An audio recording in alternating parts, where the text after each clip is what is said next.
Hello and welcome to Faithfully Stampin' with Jennifer Helm. I am Jennifer Helm, the Faithful Stamper, an independent demonstrator with Stampin' Up. Today I have for you a simple sketch card, and there's a little bit of a background story on the simple sketch card and why I chose it for today. Stampin' Up shared several sketch card ideas with us on our demonstrator page and encouraged us to use them for creativity and to share with others in our business and our customers. And while there is nothing special about this particular design, this design of the three they shared jumped off the computer screen at me and like grabbed me by the shirt and shook me and said, "Make me." And not only that, but I had this designer series paper laying on my desk right near my computer, and that spoke to me. And I had this card planned out in my head in a millisecond, and that never ever happens. So I was so excited about this card that I wanted to share with you how to make it. And I have some suggestions as we go along on ways you can change up the design and how this is really a springboard for you to take this idea and run with it in any direction that you want. So I'm going to show you how to make this simple sketch card featuring two circles. So the first thing you're going to need is a card base. This one is 8.5 by 5.5, but you can use whichever style card base you like best. And this particular color is Wild Wheat. Now this is a color that a lot of demonstrators are grumbling about. It's probably our least favorite out of our new in colors, but I really like it when you pair it with the Moody Mauve, which is a fellow in color. And both colors are featured prominently in this designer series paper that I chose for today's card. So I'm just going to fold my card base. I scored it already and just folded it on the score line there in the center. And let's see, I want this one to be the front. To the front, I am going to add a cardstock panel. This is Moody Mauve. It is 5 1/4 by 4. And you can use a plain piece of cardstock or you can emboss it. This one is embossed. We have some online exclusives. If you haven't checked them out already, be sure to check them out at my website. And among the online exclusives is a set of 3 basic embossing folders. So there are 3 different prints in these embossing folders. You're going to see all 3 of them by the end of the video. But this is one. Actually, here's another one. This one I used on this card. It's kind of like a crosshatch or a plaid. So it's not exactly a plaid, but you get my point. And then this one is more flowery. So I decided to change it up and use this embossing folder to see how this looked. So I'm going to attach this to my card front. And my biggest dilemma is usually to see which side of the embossing folder I want up because they're both so pretty.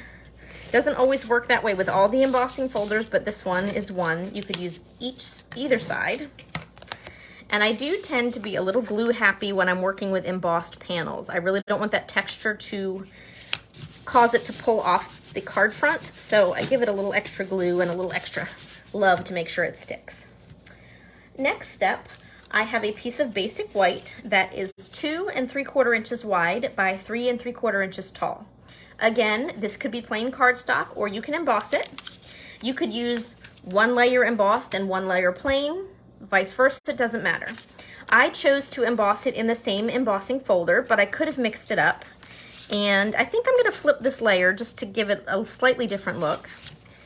So I will use the reverse side, the debossed side, up on this panel. And then you do not need any special glue for this project. Whichever your favorite method of gluing is will work. Liquid glue, tape runner. There you go. So give that a good press. This is the basis for your card. Next, I have a piece of designer series paper. This one is actually, I'm using both sides. Again, this was the paper that spoke to me. So first up, I have my punch. This is our newest circle punch. It is 2 3/8 of an inch. That's the size of the circle. So I'm going to turn this over and let's see. I can move it around and see which piece of where on the designer paper I want to punch. So there's that, and then I'm going to punch another circle. And that'll be the flip side. Actually, I think I like that better. So that's going to be this floral side up, and then I will use this for my other circle. Now this is actually Wild Wheat. However, I keep calling this gold. To me, it looks more golden than the actual paper. Maybe it's because of the slight variation in color, but I say that's gold. And you can see the Wild Wheat and the Moody Mauve in the Designer Series paper. So I'm going to flip these over and put some glue on the back. Again, I go a little glue happy because I'm putting these on those embossed panels and I want to make sure they stick. So once I can unstick them from my fingers, let's see. Since this one has some variation, I'm going to turn and see which way. I think I like it that way best. I'm going to put this first circle a little below the top of the rectangle and then a little bit over the side. I could really position these wherever I wanted. So if you like it better covering a corner, cover the corner. All right, so here's my second one with the flowers. And like I said, I could drop it down and cover the corner if I wanted, but I'm going to go a little bit above the bottom of the rectangle and again, a little over the side. And then I'm just gonna press this really, really good to make sure they stick. All right. I'm going to do my stamping next. So the stamp sets I am using today are, for the front of the card and my accent image, the Sending Smiles stamp set. I'm using this little flower and the center, and then the birthday wishes. I was really looking for something that fit on the strip of cardstock I wanted to use. And then for the inside greeting, I'm pairing it with the birthday sentiment from the Very Best Occasions stamp set. If you do not have a demonstrator you are currently working with and you would like to see a paper copy of our catalog, let me know. I'd be happy to send one to you. And if you're an online shopper, you can check out my website here. I'm also over on Facebook as The Faithful Stamper if you would like to check me out over there and see information about card classes that I offer or other specials. All right, stamping. So I have my Stampin' Pierce mat. I need this for a little extra cushion because the birthday wishes and the flower are a photopolymer stamp. They do not have a rubber cushion or a foam cushion built in on the stamp, so I need just a little extra give to get a good impression. And I'm going to be stamping on a piece of basic white. Now this is 1/2 inch. You can make it 1/2 inch by however long you need. That's why there's a question mark. Mine is about 2 1/4. I originally started with a strip that was about 3 inches, but because my sentiment is shorter, the shortened strip paired better with that. So use whatever length you need for your sentiment. I have Moody Mauve here,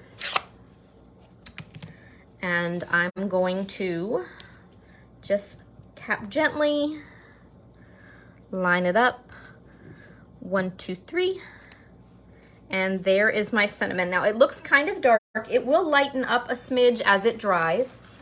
So that's one thing I've noticed about some of these in colors. Now while I have this out, I'm gonna stamp my envelope. Whoop. So I have my little floral image. Now I wanna put a little flower center in, and I was a little bit lazy. My Wild Wheat ink is packed up because I'm teaching a class this weekend, and I was lazy and didn't feel like pulling it out of my bin. So I'm using crushed curry for my flower center. It's a little bit brighter shade than the Wild Wheat, but it works. I'm going to reuse that flower on the inside panel to my card. This is a piece of basic white that's 5 1/4 by 4. So all I'm going to do is take that little flower stamp again and put a couple little accents. I like to have something more than just the words on the inside of the card. So I always have some kind of accent, almost always. Sometimes it's stamps, sometimes it's Designer Series paper. So there's my flower. And then I'm going to use the crushed curry ink for my birthday sentiment. Again, a little bit brighter maybe, but I like it. And I don't really need the foam here because my stamp has the cushion, but it won't hurt it. All right, so done with the stamping. I'm going to take my sentiment panel here and put it inside the card. And then we'll get back to the front.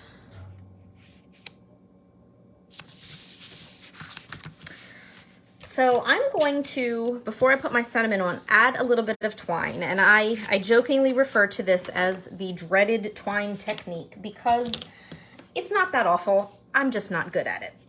Several of my friends can do these artful loops of twine or ribbon on their card, and it looks effortless every time. I stink at it. It's just not my skill. So I'm gonna try it. Maybe if I keep working at it, I'll get better, but I'm gonna cheat a little bit to help myself out. So I have a very small window here of space where I want to put my twine swoosh. So I'm gonna grab my take your pick tool and some glue dots. And I wanna put it right in here, and I'm just gonna take 2 glue dots here off the spool. They don't have to be perfectly flat. It might help you out a little bit if they are, but I go with whatever works here. I'm gonna put them a little bit spaced out. I don't know if you can see those tiny little things on there. Now, I'm gonna take my baker's twine, or actually this is linen thread. So I feel like it would work better maybe if it wasn't all kinked up from being on the spool, but obviously we can't store all this flat. So I'm gonna put the end where I want it so it's not hanging too far off the card, and just press it down so it sticks in the glue dot. Gonna make my artful little loop and press, and then I'm gonna flip it around to make another loop. Hopefully you can see what I'm trying to do here, and you can see why I'm not very good at this. This will take me longer than anything else on the whole video. And it will still look like I tried too hard. All right, one more little loop here so I can cut the end off. Ooh. I hope you all have this gift more so than I have this gift. All right, whoop, see, nope.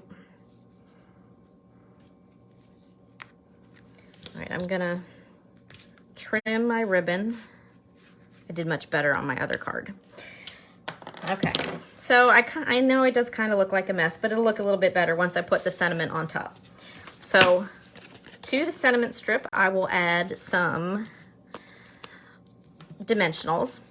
And to be perfectly honest, most of the time, if I'm making a card kit up from another demonstrator and it has one of these twine twirly loopy things, I leave it off. I might make a bow if it suits the card design, but I'm really that bad at this. So, it's okay. Not the end of the world, right? All right, so there's my sentiment over top.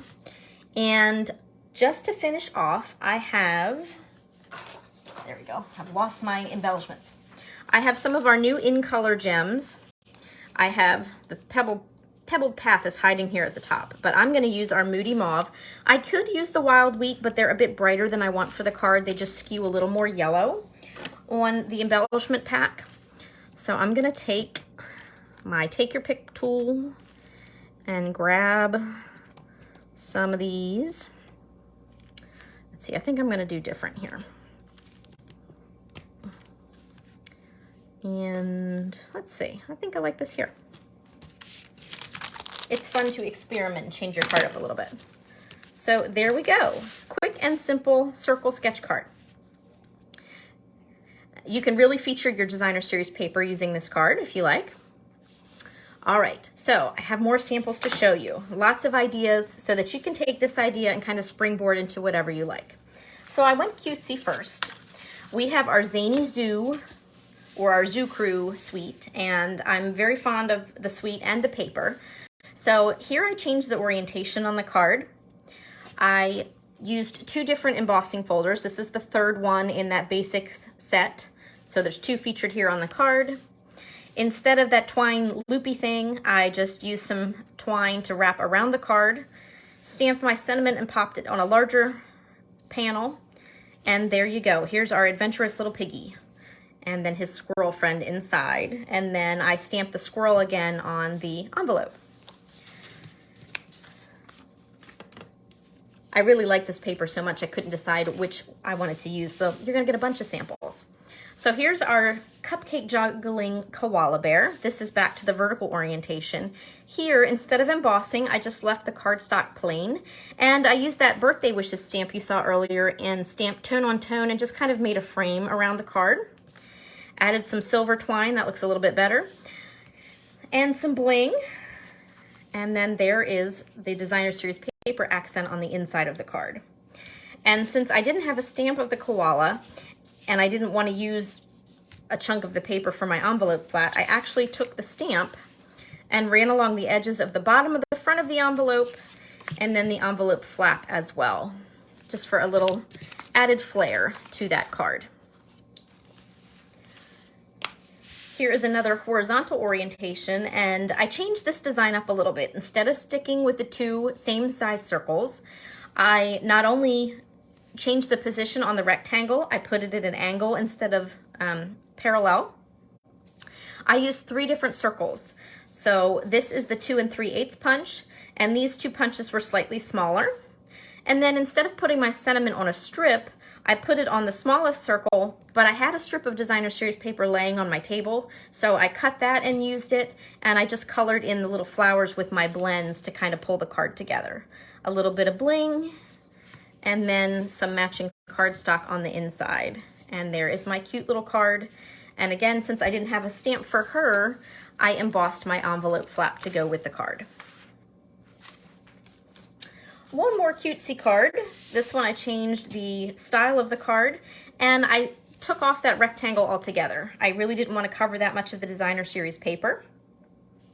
So here I punched my circle, added one of our stylish shapes to give it a little bit of a border, and then I used the smallest one for my sentiment circle there, added some ribbon, and there's my card.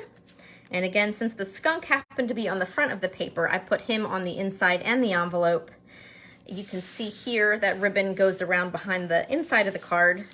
And then I used our Rhino Ready, which is an online exclusive stamp set. The Hope Your Birthday is Wild went perfectly with our wildlife on our designer series paper. All right, so now we're stepping away from cutesy more into the classic. And you can use designer series paper paired with embossed panels, or you can go with all designer series paper if you have 4 pieces that go together. This one was on the verge of being too busy, but I actually really like it. I'm a big fan of blues, and these 2 cards that are coming up are my favorites, I think. So I used just designer series paper on all my panels and my circles, added my sentiment here on the strip, some pearls for accent, and then there is my thank you stamp on the inside, along with a little designer series paper to pull it all together, along with my paper on my envelope flap. And I wanted to point out, if you've been watching the video thinking, well, that's great, I like the circles, but I don't have a punch. If you've got die cuts, you can use die cuts. Or if you don't have punches or die cuts, you probably have a glass or something with a circle, maybe a candle holder in your house. Just trace around them, or grab, if you have another shaped punch, like a heart punch, use those. This is just a basic idea for you to then take and run with it in whatever direction you choose. And if you don't have designer series paper, that's okay. You can just use stamped images. While I did have designer series paper for the background panel and the rectangle here, these 2 circles of cardstock are stamped with the Countryside Corners stamp set. That is what coordinates with this pretty blue paper. I stamped my thank you, again added pearls, and then have an accent on the inside of this card and on my envelope flap. So that is our very simple sketch card. I hope you enjoyed learning how to do this quick and easy technique. I know sometimes you just need a quick and easy card, and it's a great way to use your designer series paper scraps, because don't we have them laying around? Everybody, raise your hand. I've got tons. So it's a great use for that. Thank you so much for watching. If you haven't already subscribed to this YouTube channel, I'd love to have you as a subscriber. You can click the notification bell and receive a notification each time a video is posted here on the page. Thank you so much for watching. Take care and happy crafting.